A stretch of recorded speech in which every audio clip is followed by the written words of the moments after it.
Yeah, so first, really quickly before getting started, I just wanted to say that working with Ember for the last year and a half has been like one of the most fulfilling things of my professional career thus far.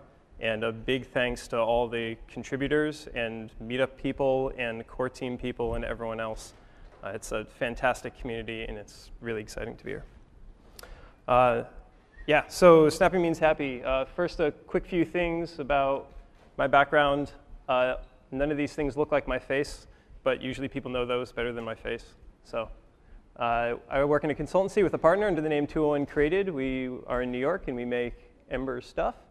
This is the book I wrote, and there's a bit.ly link, EmberConf-edge, for you to go and check it out. It's half off, and can't go wrong. So when I got accepted to give this talk, Eric Brin immediately trolled me, saying that it was going to be pointless. But then he didn't ship.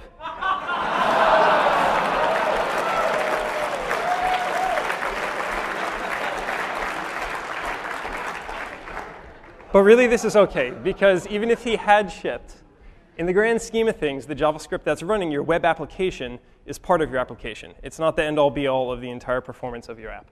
And so we need to consider that in context. And so I would have still given this talk and I think not been totally obsolete. The other things that are really important in your app are, of course, the network and the browser itself. And we need to keep those in mind when we're putting together applications. Web applications are bigger than Ember applications, right? There's a whole lot more components that go into our Ember apps besides just the JavaScript.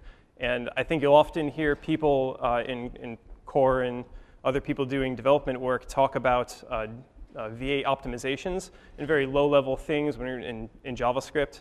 But for your application, when you're trying to transition between a route or when you're loading up the page for the first time, those are probably not the things that are going to make or break whether or not you're going to have a happy user or a frustrated user. The concerns that we have are kind of a bigger scope of things. And so we're going to try and run through some of those things and how they work in Ember apps as well.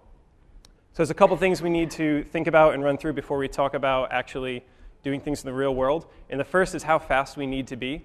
And this relates directly to what we call the wetware sometimes, like the actual nervous system and how quickly we react to things.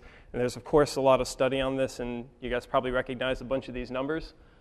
Jacob Nielsen had this thing that he pulled this out of a research paper from like 45 years ago, and he says it hasn't changed.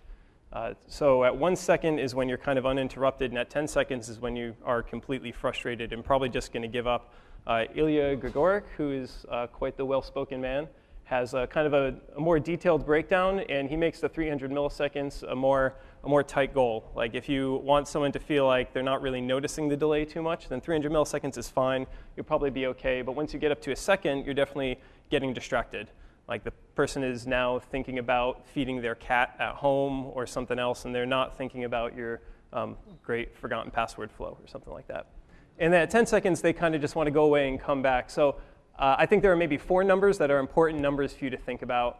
And I think Chrome actually has these in a dropdown, at least the first 3 in part of the UI that I can't remember. But the first one is 16 milliseconds, which is how fast we need to be if we want really smooth animations. So this is obviously an important thing to think about, and browsers make this easy. They remind you of this pretty constantly. 300 milliseconds as a snappy goal for something that feels like you're not telling the computer to work.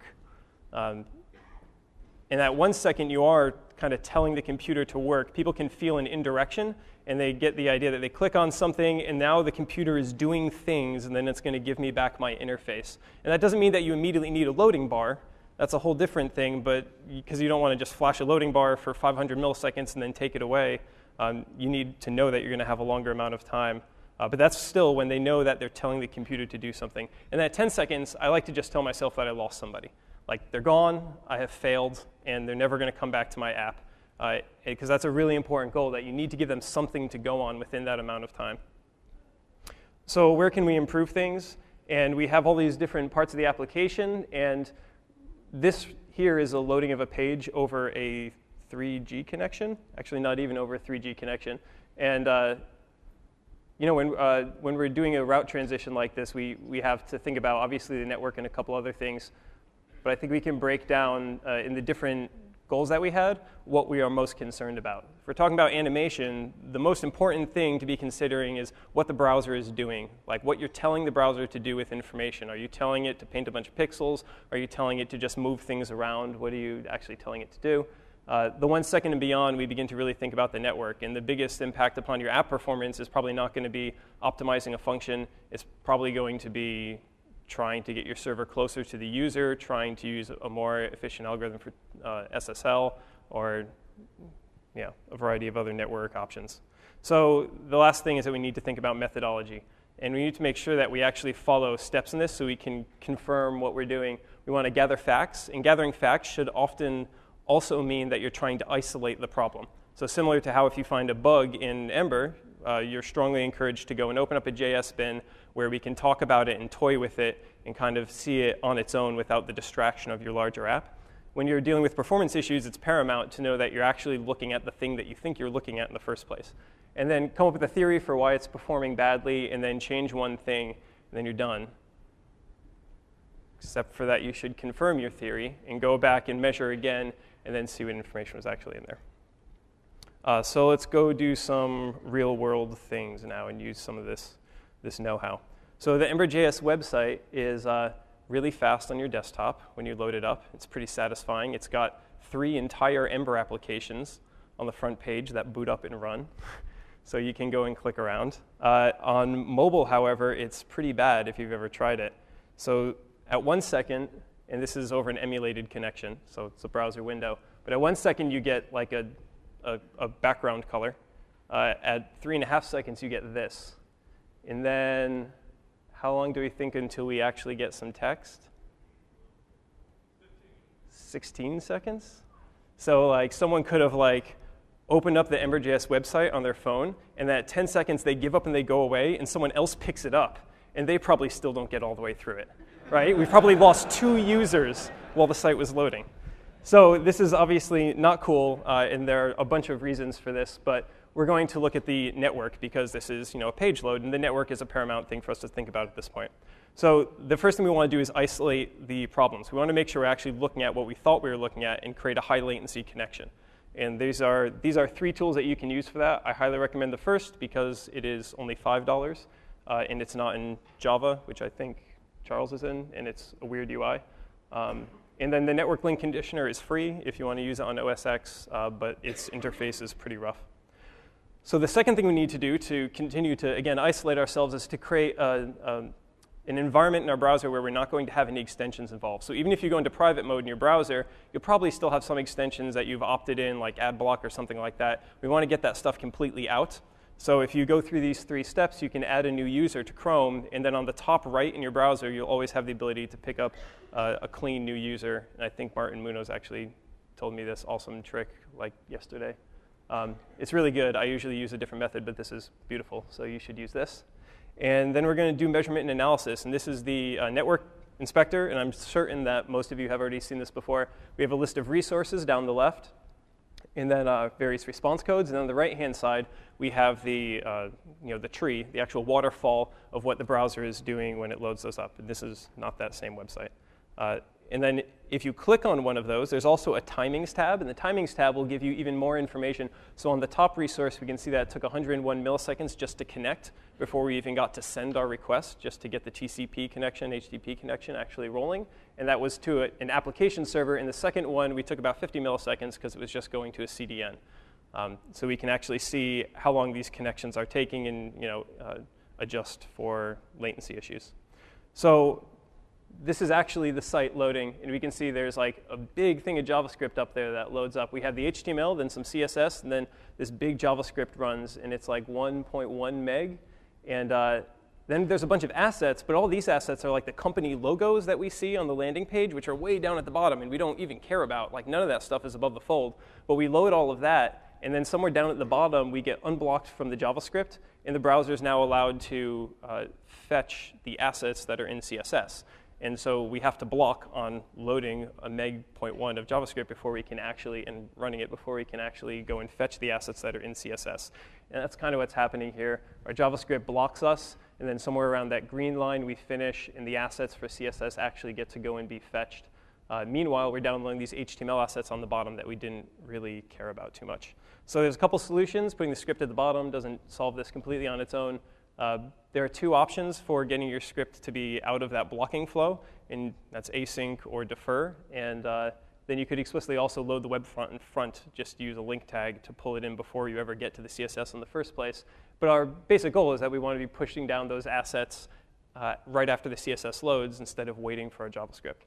So in this case, I went ahead and used the defer tag and put it down at the footer of the document, and we got much improved to 6 seconds. So there's still some things that could be done. This is on GitHub pages, so it's going to be naturally slow because it can't cache assets and such very well. But we've made like a very large improvement. We can now only lose one person, or hopefully keep them, since it's only 6 seconds. And there's a lot of other things to talk about on this, but I don't want to sit only on network stuff. So I just recommend you go get Ilya's book. It is really, really good, and you will not be disappointed in any amount. Everyone here should have it. Who already has it? Oh, yeah, way more people should have that book. Yeah, definitely go pick up that book. OK, so the next thing we're going to look at is going to be janky animations, making things smooth. So if we're talking about animations, the thing we want to be concerned about now is the render cycle, probably primarily, certainly not going to be worried about network. So first thing we need is a basic understanding of how browsers work. A lot of you guys are probably familiar with this. We generate a DOM tree and a render tree, and then we move through some various steps which actually get our graphics built up and pushed over to the screen.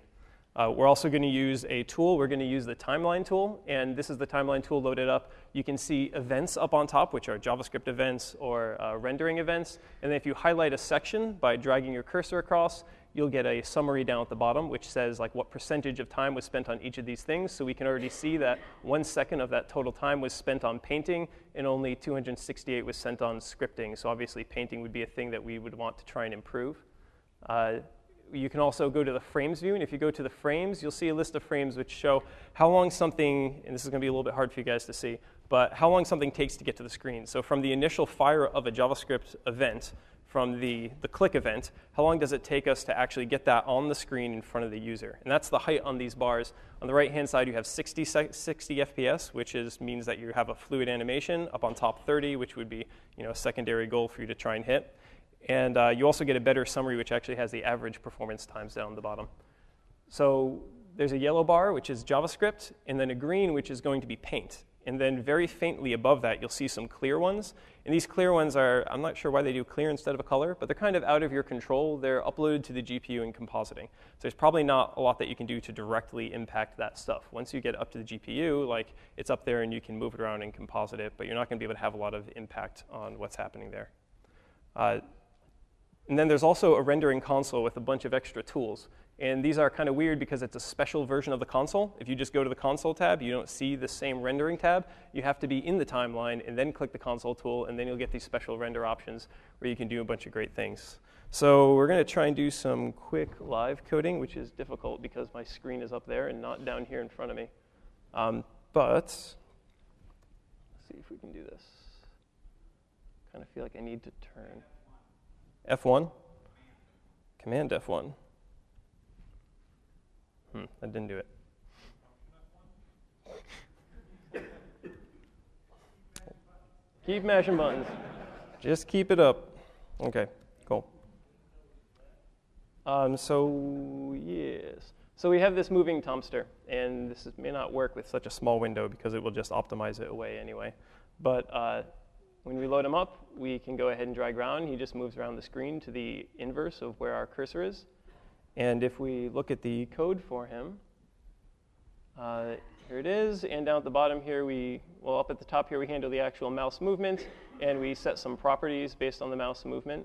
Those properties get sent down through a view where we're using this component. And the component goes ahead and calculates our Tomster left and top and goes and returns them and spits them out as a style, which is then used. So we're actually updating a style tag as we drag them around. To analyze the perf on this, we would come over into our developer toolbar, and we'd go to the timeline tab. We'd hit record, come over and do a little bit of moving around, try and generate some data for ourselves, pop back over, stop our recording, and we can see we have all of our frames. So I'm going to highlight this section. There's a bug, so it goes ahead and doesn't pick whatever you picked the first time. But the second time it does, and we can see that our average time is 17. which probably means it's optimizing away the issue that I was going to show you guys, but that's cool. So yeah, so we can see that it has a certain time.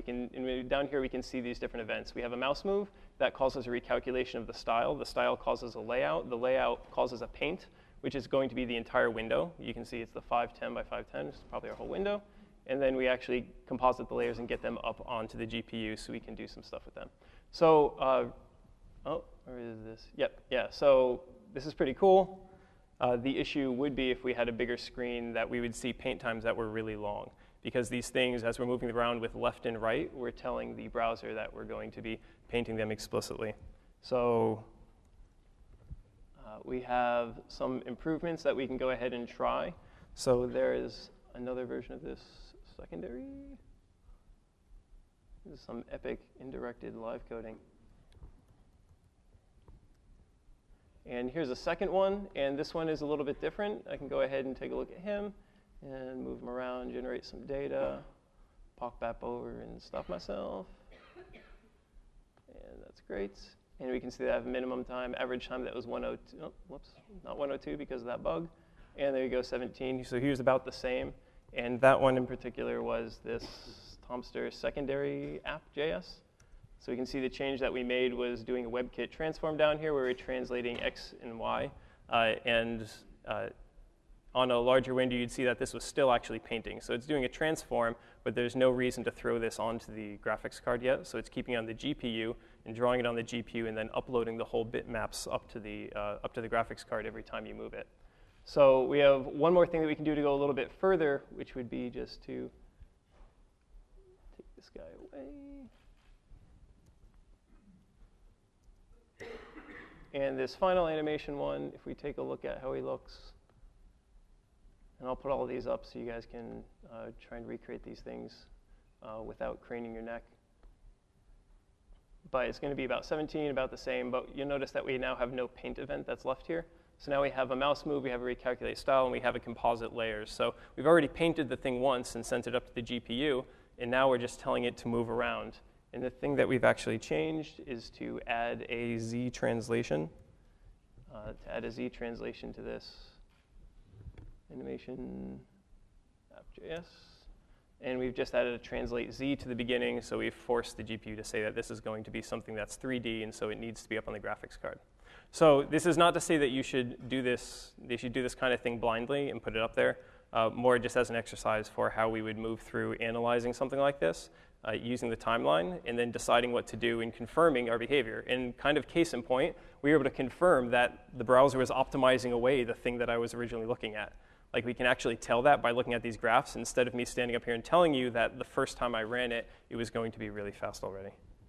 So let's get back into Keynote that I can see.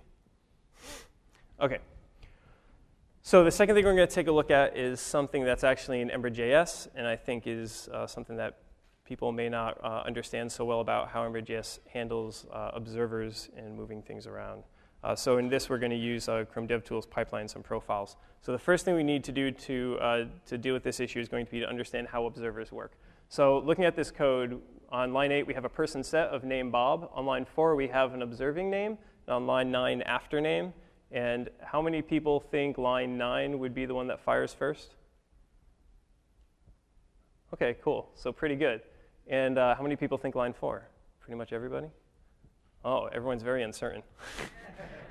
Wow. So the answer is that line 4 fires first. Observers in Ember.js are synchronous, so they fire immediately as soon as you call set. And they're going to cause a chain of change notifications to fire, and that's going to happen as that set fires. So if we were to have something that was observing 3 properties, and we call set 3 times, then we're actually going to call that something expensive observer 3 times, which is obviously not going to be ideal. We would spin a bunch of cycles when we probably only cared about doing it once. So one option that we have is to use set properties, which will batch these all together, and then only fire 1 change event. So that's a little bit better. But kind of even better than that would be to use something like Ember run once. And the reason this might be nicer is because lines 11, 12, and 13, change properties works, or set properties works really well if these things are all in one spot, and you know that they're always going to be in that spot. But if you have a lot of people working on a code base, you probably have someone who's going to go ahead and set the age from somewhere that you didn't expect. And you don't want to incur a penalty just because they didn't know to like put the code somewhere else. So the kind of observe and schedule your work for later is a really solid pattern for dealing with these kind of problems. And the second thing would be the profiler, a tool that we need to actually understand what happens. And it's going to have processing, and there are other options for profiling memory, but we're going to just take a look at the processing one right now. When we actually run a profile, we're going to get back some information. There's a button at the bottom left where you can toggle what kind of mode you want to view the information in, and the flame chart is one of these modes. And so here we have a chart that's a simple event that fired and then was handled by a view. It didn't do anything, so this is the simplest possible example of what a flame chart does. But you can already see the stack, right? We have jQuery at the bottom where we have some handle event stuff. Then we have the run loop beginning as it wraps the work for Ember. And then we have the actual view event being fired up on top. A more complicated website would obviously have a lot more going on and deeper, richer stacks of information. One really interesting thing about looking at this is you can see the run loop in action. You have that yellow anonymous function. That anonymous function is actually the function that was passed to ember.run. So that function runs in a synchronous manner, and then as soon as it's finished, we actually run all the queues. So this is a very easy way to visualize how the run loop itself is one synchronous thing. A common misconception is that it schedules into set timeout or something like that, but it's really just one process that runs in one frame of JavaScript. And now I'm supposed to go back and do more live coding. So let's see here. So what we're going to take a look at is two ways of rendering a list. Are you? And again, the reason these are here and not in JS bins is because I'm trying to isolate the issues that we're looking at. If I was in JS bins, we'd have a bunch of JS bin things and analytics and such firing, and we didn't want to see any of those things. So I've got this guy. And I click this populate, and it shows me a list of items. To pull up the code for this,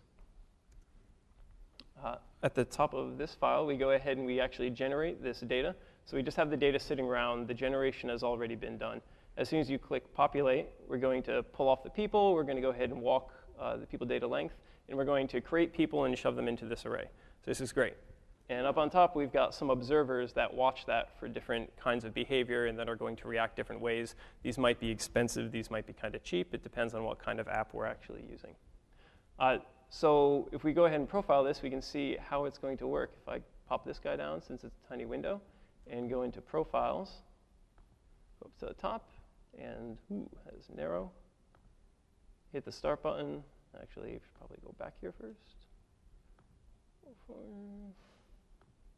Let's start a fresh one. Boom. And we've got that guy who ran, so I can come back here and stop this profile, and we'll see this view. There's a bug in beta right now where the top doesn't show you exactly what you're looking at often if you drag and highlight.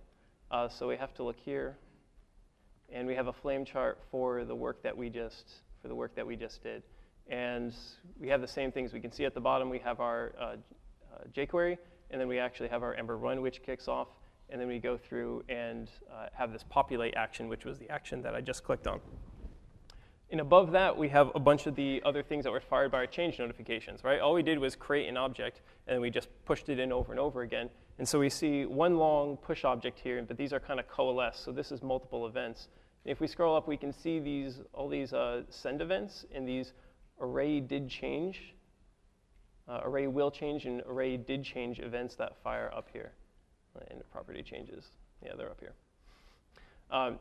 So we're firing a lot of events every time we change that array, right? And every time we change that array, Ember's got to go and find those observers that we registered before and fire those observers for every change. So this is kind of like an amplified version of what we saw before, where we're spinning our wheels firing observers that we know that we can probably only fire once. And consequently, this takes about like 25 milliseconds to perform all this extra work. So we can refactor that, and if we refactor that one, whoops, you probably don't want the HTML. Pushed into array optimized. None of you guys see it, do you?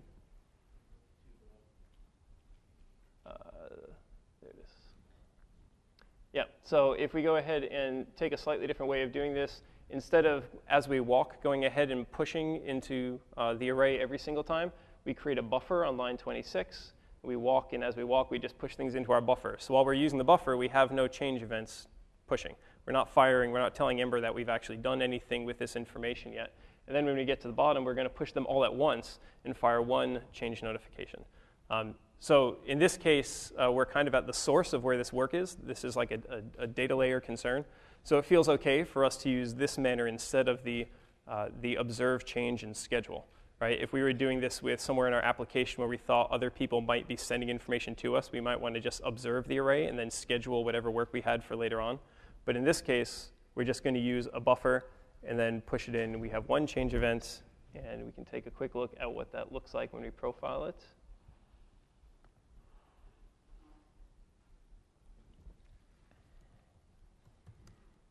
And here it is optimized. So we come back up to profiles, start our record, fire our populate event, stop our profiler. You can see our spike for our deep stacks here. Scroll over, and now we see just this one big content did change, and we see it only really took 14 milliseconds. So we've taken before what was something that was like 25 and brought it down to 20. And you can imagine if we actually had expensive work going on in those observers, instead of just firing logs, that we would have saved ourselves a whole lot more time.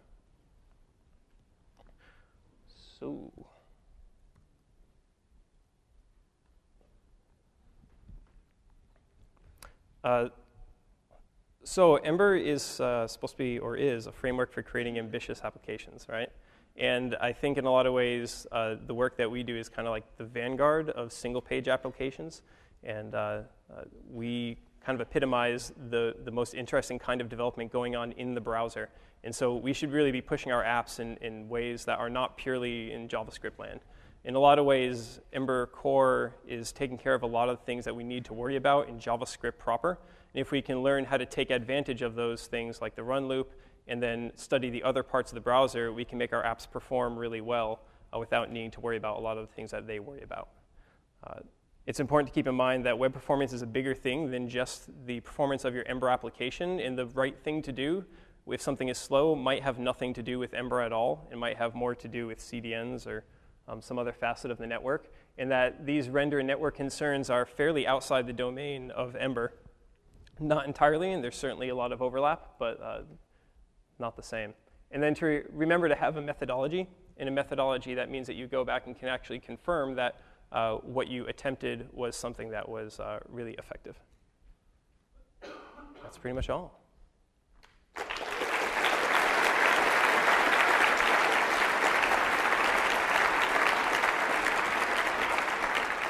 think we've got time for one or two questions if you want to take some questions. Have you tried this with IE? IE 11 actually has pretty decent tools. Not as good. Yeah, it's very frustrating with IE because your problems are often in the oldest version of the browser, and that's where you have the least amount of utility, like the least things that you can really do. I was going to ask if aside from using Chrome's developer tools, if there's any way within your application to kind of monitor the timing, about when you actually perform an action and when you expect to see results. So in the realm of JavaScript, there is information that Ember provides. Robin Ward just opened a pull request, I think earlier today or yesterday, on the Ember Inspector, which would show you like rendering times for different views. I think often though, if that view involves like 10 images, and those images are all going to be resized inside of the browser, you're asking the browser to do a bunch of other work with the network and with the paint. And that's stuff that is never going to be told to you by, certainly by the Ember Inspector. There is a performance timings API in HTML5 that you can tie into, which will show you things as the page load and give you a lot of detailed information about when events happen, but that's not built into Ember proper. Is there any kind of facility for like unit tests or things like that? Tucool is working on a benchmarking library, I think, but that's all that I know of. Yeah. Yeah, he's working on like a benchmarking harness that'll make it easier for you to write reusable benchmarks, but I think they're mostly targeted at JavaScript. Cool. All right, we'll take one more question from Yehuda Katz. People should just know that in the situations, the observer situations, I think we on the core team consider a bug. Why don't I give you the microphone?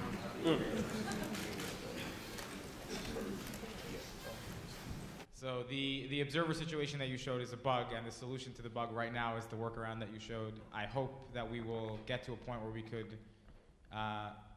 We need to use asynchronous observers anyway for compatibility with object.observe, and the only tricky bit really is compatibility with the existing people who have existing code that expects synchronous observers. So the point I wanted to make, the reason I raised my hand, didn't just tell you that outside, is that if you encounter patterns of Ember usage that just have pathological performance behavior, at minimum, tell us about it and help us find solutions. But typically, we know about them, and harassing us about it may cause us to prioritize it better. Cool. Cool. All right. Thank you very much, Matthew. Thank you.